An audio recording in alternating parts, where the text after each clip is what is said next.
Good morning. It is. I was thinking about something I seem to have a problem, is desire without fear. I've become very successful, and my work with you over the last 4 years or so has been very, very helpful.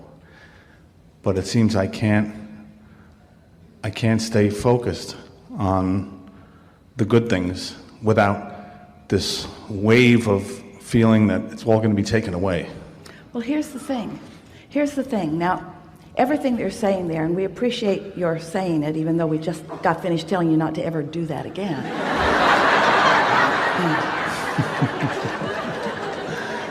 Because as you keep that vibration active within you by noticing that. And so it's the same question, how do I get rid of fear or doubt? Well, you get rid of it before it starts. So what you do is you start the next day appreciating where you are. You start the next day through slowly appreciating by focusing upon things that don't activate that contradictory vibration. And when you feel that contradictory vibration beginning to rise within you, don't put words to it, because it would peter out. His name is Peter, and he wants us to stop saying that. Does anyone have a better expression? It would dwindle away. It would fade. It would peter out is the very best word that we have. It would, as you stop adding momentum to something, eventually it stops being. And so it's the conversation like this that keep that vibration active, and that vibration is what you're feeling.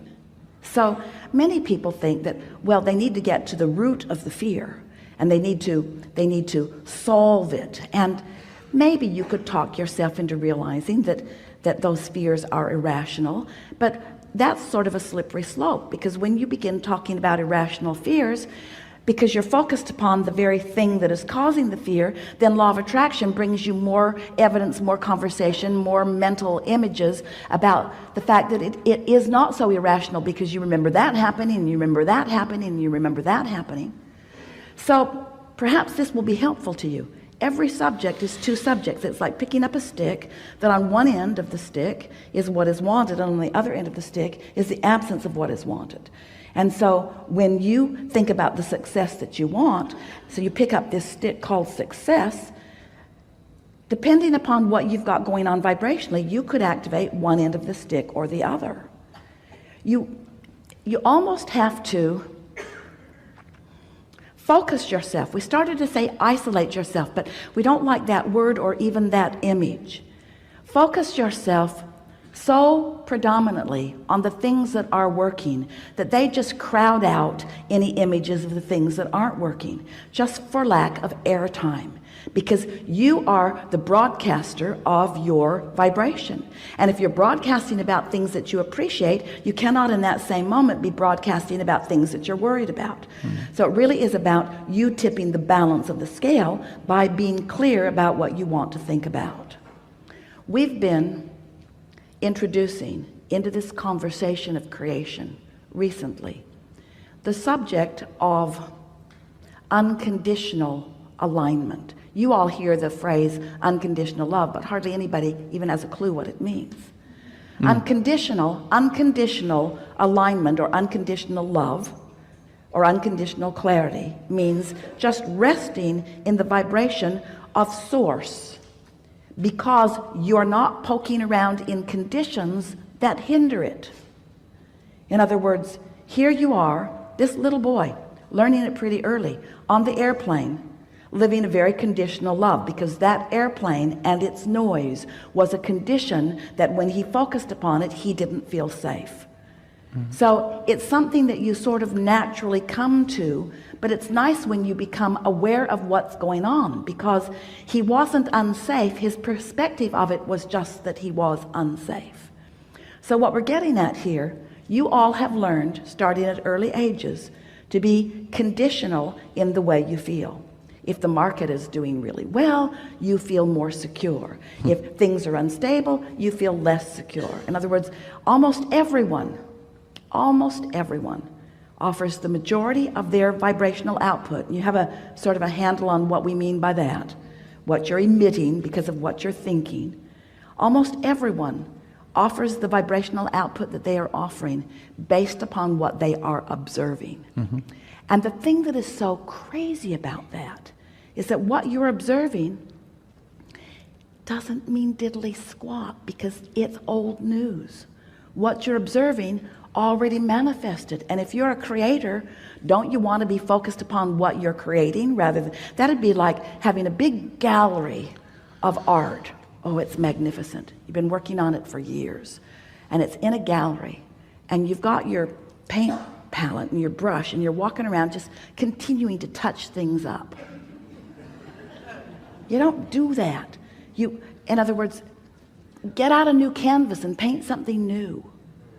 And so we want you to realize that what's going on is that you are observing, we love you very much, sloppily. You're whatever is observable, you're observing. But if you'll start with an intention when you go to bed tonight, when I sleep, all momentum is going to stop, and when I get up in the morning, the momentum that will be started naturally is that pure positive momentum. The moment that you wake up, you're a perfect match to the source within you and everything that's in your vortex. You are, for that long. You're there. And then you begin to think and talk to others. But if when you awaken, you acknowledge that you're there, and you appreciate that you are there, and you feel the newness of this day, and you reach for soft, general, simple thoughts that don't challenge your alignment, just long enough that momentum gets going, you can get into a role of appreciation pretty soon. And before long, we're talking about a few days or weeks, you will have changed the balance of your point of attraction so significantly that you will acknowledge how good you feel. We want you to walk around in this world knowing that all is well with you. Knowing that, think about it, friends. Did you look outside today? Or did you sleep in your chair here? You cannot deny the beauty of this planet, the spinning of it in its orbit. That's for you. That's for you. The water is tended to on this planet. That's for you. The life in the plants. No new trees are being trucked in from other planets. Your planet is being sustained by energy and focus. The well-being is enormous. So when you find those things to focus on, and just acknowledge the well-being that, now that may not be the best subject because you've got so many people beating the drum of global this and global that. We'd like you to start thinking more universally. We'd like you to accept the perfection of this universe, the perfection of creation. We want you to focus on the source within you. We want you to acknowledge that you're here to conceive of improvement, and you do it all day, every day. So when billions of you watch television and find things to worry about, you put a request in the vortex that source is on right away. And when we say when you ask it is given, we're not making it up. It is. When you ask, it is given. But you're the ones that have to tend to the manifestation of it. You have to make what's been given a reality, which means you've got to find a way to perceive what has been given. And if you're just looking at what has already come to fruition, the good and the bad and the ugly, the wanted and the unwanted, then you've got a vibrational pattern going on within you that causes you sometimes to feel good and sometimes to feel bad, but you have no control because you're sloppy in your perspective. You got to care about the way you feel enough that you tune yourself to words and emotions, to feelings that feel good. So after having a few of these discussions about unconditional love, unconditional alignment, unconditional clarity, Esther is sitting on her porch in Texas looking out at beautiful things in a heightened state of appreciation. Hard to describe how it looked, how it seemed, what she was seeing. And then she said to us, Abraham, these statues are conditions that I'm appreciating, and this magnificent pool certainly is a condition that I'm appreciating. This perfect temperature of the air and that magnificent oak tree and the birds in it, these are conditions. Are not these conditions the reason that I feel like this? Feels like conditional love to me, Abraham, looking at good conditions and feeling love. And we said, Esther, you're feeling love first. And she knew that was right, because she'd been basking. She'd been writing in her journal. She'd written a whole page of the word fun and appreciation. In other words, she had deliberately, after a few weeks of waking up and wanting to find simple thoughts that felt good, she was really doing the work. She was feeling really good. And then the inspiration to go outside had come to her. She went outside, and then it exploded into a rapturous moment in time. We said, feel the difference between accomplishing vibrational alignment and then. So the appreciation was inspired. Now here's what we're saying to you. You're going to like this. It's new for you. And even if you're new to this, this is going to make perfect sense to you in the stream of what we've been talking about here. So picture this vortex that we're talking about, and just accept with us for a minute that everything that you want is in it, and that your inner being is too.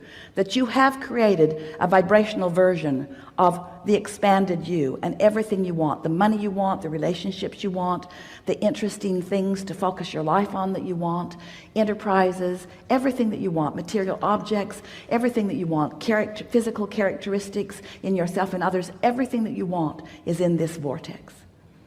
So now you want to figure out how to allow what's in the vortex to flow into your experience. And what's in the vortex is vibrating at a very high, fast frequency, which means if you're not up to speed with it, you're not going to translate it.